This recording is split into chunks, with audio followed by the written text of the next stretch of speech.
കുറുപ്പിൻ്റെ കണക്ക് പുസ്തകം തിരുവിതാംകൂർ ദേവസ്വം ബോർഡുമായി ബന്ധപ്പെട്ടുള്ളതല്ല. അദ്ദേഹം തന്നെ ഹൈക്കോടതിയിൽ കൊടുത്ത എന്തൊക്കെ ഞാൻ ചെയ്തു എന്നതിനെക്കുറിച്ചുള്ള വിശദമായ ഒരു റിപ്പോർട്ടുണ്ട്. 19 പേജുള്ള വിശദമായ റിപ്പോർട്ടാണ്. അപ്പോൾ ഞാൻ പറഞ്ഞല്ലോ, ഇത് ആദ്യം തന്നെ കൊടിമരം മാറ്റാൻ വേണ്ടിയിട്ടാണ് ഈ പരിപാടി മുഴുവൻ തുടങ്ങുന്നത്. പക്ഷേ തുടങ്ങിക്കഴിയുമ്പോൾ ഐഡിയ മാറുകയാണ്. അവിടെ ചെല്ലുമ്പോൾ ഇദ്ദേഹം കാണുന്നു ഗോപുരമണികൾക്ക് കുഴപ്പമുണ്ട്, അപ്പോൾ അത് മാറ്റണം. അപ്പം തന്നെ ഒരു കത്തയക്കുകയാണ് ദേവസ്വം ബോർഡ്, ഇത് മാറ്റണം. 4 ദീപസ്തംഭങ്ങൾ അതും ഞാൻ നോക്കിയപ്പോൾ പോരാ, അതും മാറ്റണം. പിന്നീട് ഗ്രാനൈറ്റ് ഫ്ലോറിംഗ്, ഈ കൊടിമരത്തിന് ചുറ്റുമുള്ള ഗ്രാനൈറ്റ് ഫ്ലോറിംഗ് അത് മാറ്റണം. ബലിക്കൽപ്പുരയിലെ താഴിയക്കുടം മാറ്റണം.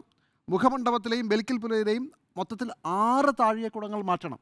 ഇത്രയും സാധനങ്ങൾ മാറ്റണമെന്ന് ഇദ്ദേഹം തീരുമാനിക്കുകയും ഇദ്ദേഹം ഇതനുസരിച്ച് കത്തയക്കുകയും ചെയ്യുമ്പോൾ തിരുവിതാംകൂർ ദേവസ്വം ബോർഡ് അതങ്ങ് അംഗീകരിക്കുകയാണ്. കാരണം ആരാ പുള്ളി?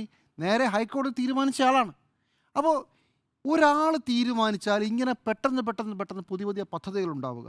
അപ്പോൾ അതിനകത്തൊക്കെ ഈ ഗ്രാനൈറ്റ് ഫ്ലോറിങ് മാറ്റേണ്ട അവസ്ഥ വരുമ്പോൾ പെട്ടെന്ന് ഒരു സ്പോൺസർ വേണം. അപ്പോൾ തന്നെ സുരേഷ് ഗോപിയെ ഞാൻ കോൺടാക്ട് ചെയ്യുന്നു. സുരേഷ് ഗോപി സമ്മതിക്കുന്നു. സുരേഷ് ഗോപി 2.5 ലക്ഷം രൂപ തരുന്നു. 2 ദിവസം കൊണ്ട് കൊടിമരം സ്ഥാപിക്കുന്നതിന് കൊടിമരത്തിൻ്റെ അവസാന പണികൾ തീരുമ്പോൾ അപ്പോൾ തന്നെ ചെയ്യുന്നു. ഇങ്ങനെ വളരെ സ്പീഡായിട്ട് അദ്ദേഹത്തിന് ഐഡിയ വരുന്നു, അദ്ദേഹം അത് നടപ്പിലാക്കുന്നു, ആളുകളെ കണ്ടുപിടിക്കുന്നു, മാറ്റുന്നു. ഇങ്ങനെ ശബരിമലയിൽ കാര്യങ്ങൾ നടക്കും. സ്പോൺസർ ഉണ്ടെങ്കിൽ എന്തും നടക്കും. അതിന് ടെൻഡർ വേണ്ട, അതിന് വിശദമായ വേറെ പഠനങ്ങൾ വേണ്ട, ഒന്നും വേണ്ട എന്ന് വേണം ഇദ്ദേഹം ഹൈക്കോടതിയിൽ കൊടുത്ത റിപ്പോർട്ട് വായിച്ചാൽ നമുക്ക് മനസ്സിലാകാൻ. ശബരിമലയിൽ ഇങ്ങനെയാണ് കാര്യങ്ങൾ നടക്കുന്നതെങ്കിൽ ഇതല്ല, ഇതിൻ്റെ അപ്പുറവും നടക്കും എന്നല്ലേ മനസ്സിലാക്കേണ്ടത്.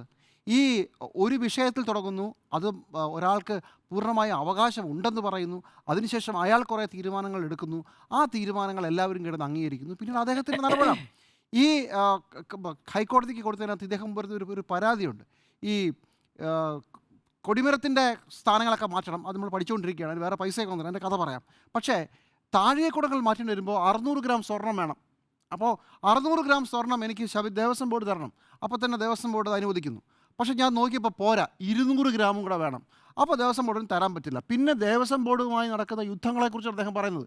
ഇത് ഭയങ്കര മോശമായിപ്പോയി, ശരിയായില്ല. അവസാനം ഭഗവാന്റെ അനുഗ്രഹത്താൽ ഈ 600 ഗ്രാമും പിന്നെ കുറച്ച് പൊട്ടും പൊടിയൊക്കെ ചേർത്ത് ഞാൻ തന്നെ അതങ്ങ് കംപ്ലീറ്റ് ഗംഭീരമാക്കി.